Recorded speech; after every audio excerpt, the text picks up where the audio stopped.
नमस्कार, मी गणेश पानकर. इन्फिनिटी स्पर्धा परीक्षा अकॅडमीच्या या व्हिडिओमध्ये तुम्हा सर्वांचे स्वागत आहे. शिक्षक भरती 2025 मध्ये शिक्षकांची भरती येणार आहे. याच्यामध्ये तर तुम्हाला इयत्ता पहिली ते 5वी या वर्गासाठी शिक्षक व्हायचं असेल तर त्याची पात्रता काय आहे, त्याची प्रोसेस काय आहे, प्रक्रिया कशी असणार आहे, निवड कशी होणार आहे तुमची, तर याच्याविषयी संपूर्ण माहिती तुम्हाला आजच्या या व्हिडिओच्या माध्यमातून जाणून घेण्यास मिळेल. म्हणून तुम्ही हा व्हिडिओ शेवटपर्यंत पूर्ण बघा. बघा, सगळ्यात आधी शैक्षणिक अर्हता काय असली पाहिजे, म्हणजे तुमचं शिक्षण किती झालं पाहिजे जेव्हा ज्या कारणाने तुम्ही पहिली ते 5वी पर्यंत शिक्षक होऊ शकतात. बघा, पहिल्यांदा तुम्ही 12वी पास पाहिजेत. पण 12वी फक्त 35% काठावर पास असं चालणार नाही. त्याच्यासाठी काही नियम आहेत. अट ही आहे की जर तुम्ही ओपन या प्रवर्गातून येत असाल, ओपन मधून असाल, तर तुम्हाला 45% गुण घ्यावे लागतील. किमान 45% तुम्हाला पाहिजेत. किमान जास्तीत जास्त किती जे असतील तेवढे, पण किमान 45 पाहिजे तर तुम्ही अर्ज भरू शकतात. म्हणजे तर तुम्ही पहिली ते 5वी साठी शिक्षक होऊ शकतात. आणि जर तुम्ही कॅटेगरीमध्ये असाल, म्हणजे SC, ST, OBC या कॅटेगरीमध्ये असाल, तर तुम्हाला किमान 40% घेऊन 12वी पास करणं इथं गरजेचं असणार आहे. तरच तुम्ही तिथं जे आहे तर ते अप्लाय करू शकणार आहात. आलं लक्षात? पहिली अर्हता काय आहे? 12वी पास. 12वी पास कशी? त्यामध्ये ते 45% आणि 40% असा क्रायटेरिया जो आहे तर तो लावलेला आहे. पुढे एक याला म्हणतात व्यावसायिक अर्हता.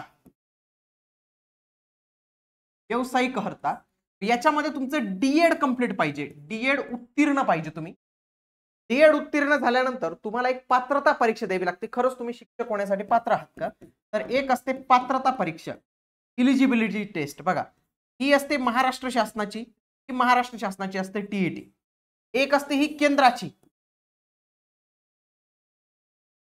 मग या दोघांपैकी तुम्ही पास पाहिजे. एक तर TET किंवा CTT, टीचर्स इलिजिबिलिटी टेस्ट आणि सेंटर टीचर्स इलिजिबिलिटी टेस्ट. हे अशा दोन परीक्षा असतात. या दोन पैकी इथं किंवा हा शब्द वापरलेला आहे. या दोघांपैकी कोणतेही याचा तुम्ही पेपर क्रमांक 1 उत्तीर्ण पाहिजे, पास पाहिजे.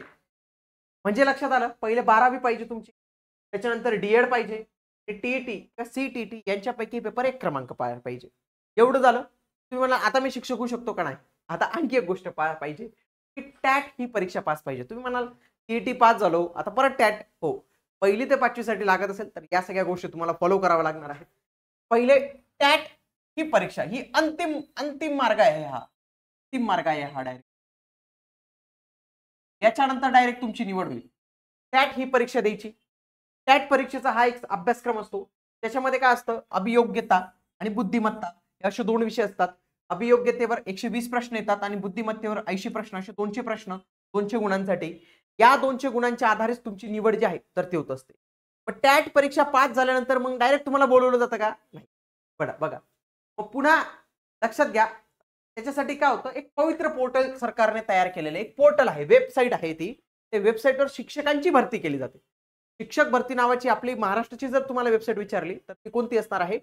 पवित्र पोर्टल. तर हे शिक्षकांच्या भरतीसाठी पवित्र पोर्टल. मग या पवित्र पोर्टलमध्ये काय केलं जातं? त्या स्थानिक स्वराज्य संस्था असतात, जसं ZPच्या शाळा, महानगरपालिकेच्या शाळा, नगरपालिकेच्या शाळा, खाजगी शाळा, खाजगी अनुदानित शाळा, विना अनुदानित शाळा, हे काय करतात? पवित्र पोर्टलद्वारे शिक्षकांची भरती करतात. फॉर एक्झाम्पल बघा, श्री शिवाजी शिक्षण संस्था अमरावती अंतर्गत प्राथमिक, उच्च प्राथमिक, माध्यमिक व उच्च माध्यमिक शाळांमधील शिक्षकांच्या रिक्त पदांसाठी भरती प्रक्रिया पवित्र पोर्टल वरून कार्यवाही सुरू करण्याबाबत. म्हणजे एखाद्या संस्थेला शिक्षक पाहिजे, त्यांच्याकडे जागा रिक्त आहेत, ते काय करतात? त्यांच्या जाहिराती पवित्र पोर्टलवर अपलोड करतात. पवित्र पोर्टलवर अपलोड करतात आणि या पवित्र पोर्टलच्या माध्यमातून तुम्हाला जसे गुण असतील त्या गुणांच्या माध्यमातून तुमची निवड होत असते. या निवडीमध्ये देखील बघा अशा पद्धतीची जाहिरात येते. बघा, ही जी आहे नव महाराष्ट्र विद्या विकास मंडळ संचलित बार्शी सोलापूर येथील शिक्षण संस्था आहे. बघा, मराठीचे शिक्षक पाहिजेत त्यांना, शिक्षक सेवक 6वी ते 8वी साठी, अनुसूचित जमातींचा एक, EWS असं एक.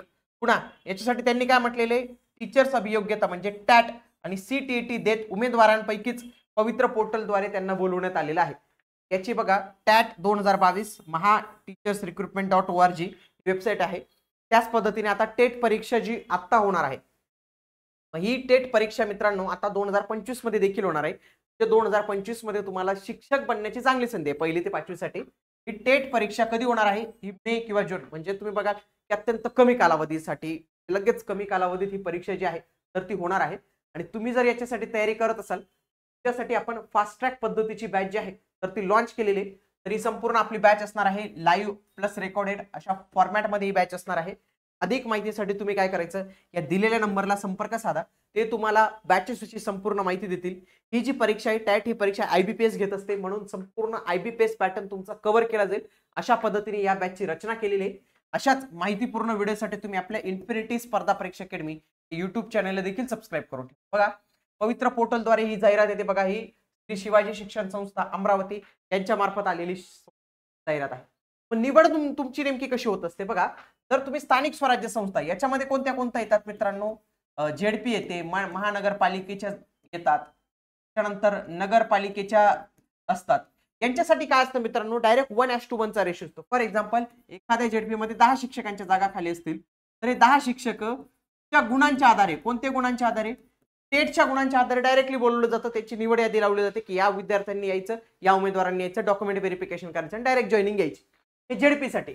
परंतु हे जर आपण बाकीच्यांसाठी पाहिलं ना तर काही ठिकाणी 1:10 असा रेशो असतो, काही ठिकाणी 1:3 असा रेशो असतो. खाजगीमध्ये कसं असतं, खाजगीमध्ये पण त्यांना 2 पर्याय दिले, एक मुलाखत शिवाय आणि एक मुलाखत.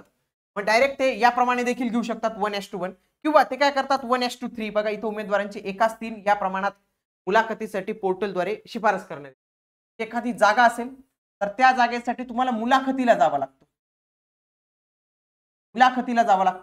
ही मुलाखत जी आहे तर ती अहर्ताकारी असते. त्या मुलाखतीमधनं एकाला निवडायचं असतं. एका जागेसाठी काही ठिकाणी 10 उमेदवार किंवा 3 उमेदवार असे उमेदवार जे आहेत तर ते बोलवले जातात, हे तुम्ही लक्षात ठेवा.